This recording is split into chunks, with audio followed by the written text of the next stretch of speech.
রণক্ষেত্রে এক ধাক্কা সামলাতে না সামলাতেই আরেক ধাক্কা। যুদ্ধবিরতি মানে নিঃশ্বাস নেওয়ার সুযোগ, কিন্তু সেই সুযোগ কে নিচ্ছে, ট্রাম্প নাকি তেহরান?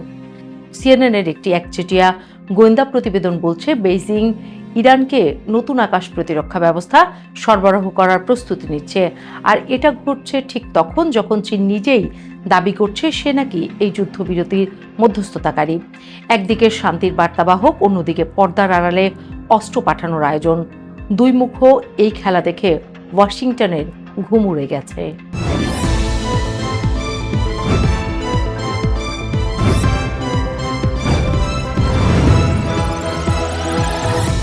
যুদ্ধবিরতি পেয়ে স্বস্তির নিঃশ্বাস ফেলেছিল যুক্তরাষ্ট্র, কিন্তু সেই ফুসরত আর নেই। সিএনএন জানাচ্ছে, তিনটি বিশ্বস্ত সূত্রের বরাতে জানা গেছে যুক্তরাষ্ট্রের গোয়েন্দারা নিশ্চিত হয়েছেন যে চীন আগামী কয়েক সপ্তাহের মধ্যে ইরানকে নতুন আকাশ প্রতিরক্ষা সরঞ্জাম পাঠানোর প্রস্তুতি নিচ্ছে।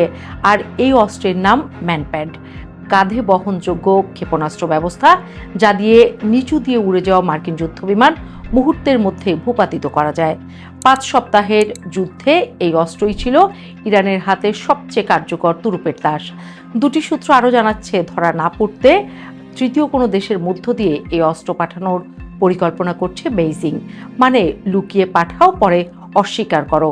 এটাই এখন চীনের খেলা। চীনের এই দ্বিচারিতার কথা বুঝতে ইতিহাস বেশি দূর ঘাটতে হয় না। ট্রাম্প আগামী মাসের শুরুতে চীন সফরে যাচ্ছেন এবং সেখানে শি জিনপিংয়ের সঙ্গে গুরুত্বপূর্ণ বৈঠক হওয়ার কথা রয়েছে। কূটনীতির সেই মঞ্চ যখন হাসি মুখে বসার কথা, তখন পেছনে পেছনে অস্ত্র পাঠানোর আয়োজন। এই কাজ কেউ ধরতে পেরেছে কিনা জানতে চাইলে বেইজিং বলছে, এটা মিথ্যা তথ্য, আমরা কোনো পক্ষকে অস্ত্র দেই না। কিন্তু মার্কিন গোয়েন্দাদের হাতে যে তথ্য আছে তা বলছে অন্য কথা। চীনা কোম্পানিগুলো এরই মধ্যে নিষেধাজ্ঞা উপেক্ষা করে ইরানকে দ্বৈত ব্যবহারযোগ্য প্রযুক্তি বিক্রি করে চলেছে, যা ইরানের অস্ত্র তৈরি ও নেভিগেশন সক্ষমতা বাড়িয়ে দিচ্ছে। এটাকে চীন বলে বেসরকারি বাণিজ্য, কিন্তু এবার সরাসরি সরকারি পর্যায়ে অস্ত্র পাঠানোর প্রশ্ন উঠলে গোটা হিসাবটা বদলে যায়।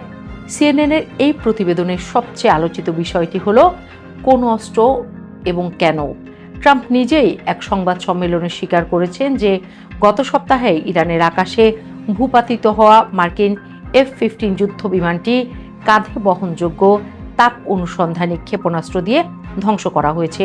ইরান দাবি করেছে তারা নতুন বায়ু প্রতিরক্ষা ব্যবস্থা ব্যবহার করেছে, কিন্তু সেটা চীনা কিনা তা নিশ্চিত করা যায়নি।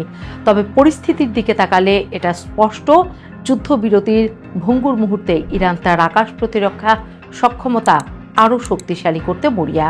আর চীন এই সুযোগটাকেই কাজে লাগাতে চাইছে। চীনের এই দাবার চাল শুধু অস্ত্রের মধ্যে সীমাবদ্ধ নয়। বিশ্লেষকরা মনে করেন বেইজিং মূলত ইরানের প্রতি তার বন্ধুত্ব ধরে রাখতে চায়, কারণ সে ইরানের তেলের উপর ব্যাপকভাবে নির্ভরশীল। পাশাপাশি বাইরের নিরপেক্ষতার মুখোশ পরে থেকে যুদ্ধ শেষে অস্বীকারযোগ্যতার সুযোগ রেখে দিতে চায়। মানে ইরান টিকলে চীনের লাভ, আর ধরা পড়লে বলবে আমি কিছুই জানি না, একটু ঝুঁকি নাও, অনেক ফায়দা ওঠাও। এদিকে রাশিয়াও বসে নেই। মস্কো গোটা যুদ্ধ জুড়ে ইরানকে গোয়েন্দা তথ্য সরবরাহ করে গেছে, যার সাহায্যে ইরান মধ্যপ্রাচ্যে মার্কিন সৈন্য ও সম্পদকে আগাম শনাক্ত করে আঘাত হানতে পেরেছে। একদিকে চীনের অস্ত্র, অন্যদিকে রাশিয়ার গোয়েন্দা তথ্য। ইরান যেন এই যুদ্ধে একা নয়, এক বিশাল লক্ষ্যের সমর্থন নিয়ে লড়ছে। আর ইউরোপ, সেখানকার চিত্র আরও হতাশাজনক ওয়াশিংটনের জন্য। ব্রিটিশ প্রধানমন্ত্রী কিয়ার স্টারমার সরাসরি বলে দিয়েছেন, এই যুদ্ধ আমাদের নয়, ব্রিটিশ সেনারা ইরানে যাবে না।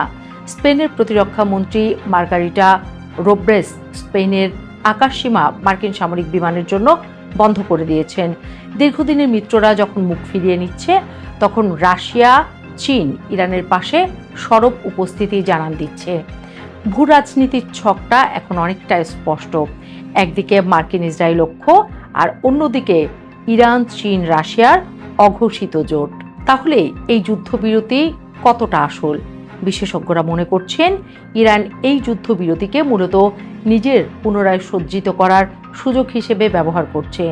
যুদ্ধবিরতি মানে যুদ্ধ শেষ নয়, এটা হলো একটা বিরতি যার মধ্য দিয়ে যে দ্রুত গোছাতে পারবে পরের দফায় সে এগিয়ে থাকবে।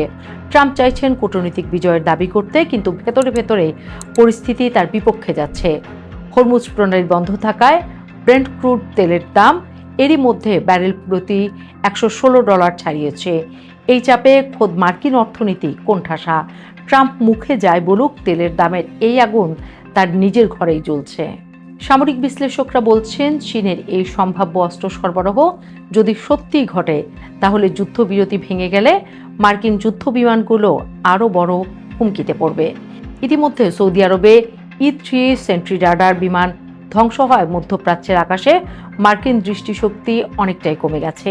এরই মধ্যে যদি ইরানের হাতে আরও উন্নত ম্যানপ্যাড আসে, তাহলে কম উচ্চতায় উড়ে যাওয়া প্রতিটি মার্কিন হেলিকপ্টার বা ড্রোনই হয়ে উঠবে সহজ লক্ষ্য। এটা কেবল একটি অস্ত্রের গল্প নয়, এটা পুরো যুদ্ধের ভারসাম্য বদলে দেওয়ার সম্ভাবনা। শেষ বিশ্লেষণে প্রশ্নটা তাই দাঁড়াচ্ছে এখানে, ট্রাম্প কি সত্যিই কোণঠাসা? একদিকে ইউরোপের মুখ ফিরিয়ে নেওয়া, অন্যদিকে চীন রাশিয়ার পরোক্ষ সমর্থনে শক্তিশালী হয়ে ওঠা ইরান, মাঝখানে দাঁড়িয়ে যুক্তরাষ্ট্র। যুদ্ধবিরতি এখন কেবল একটি কাগজে চুক্তি, কারণ মাঠের বাস্তবতা বলছে দুপক্ষই পরবর্তী দফার জন্য নিজেদের প্রস্তুত করছে। আর সেই প্রস্তুতিতে ইরানের পেছনে আছে চীনের নীরব ছায়া এবং রাশিয়ার চোখ।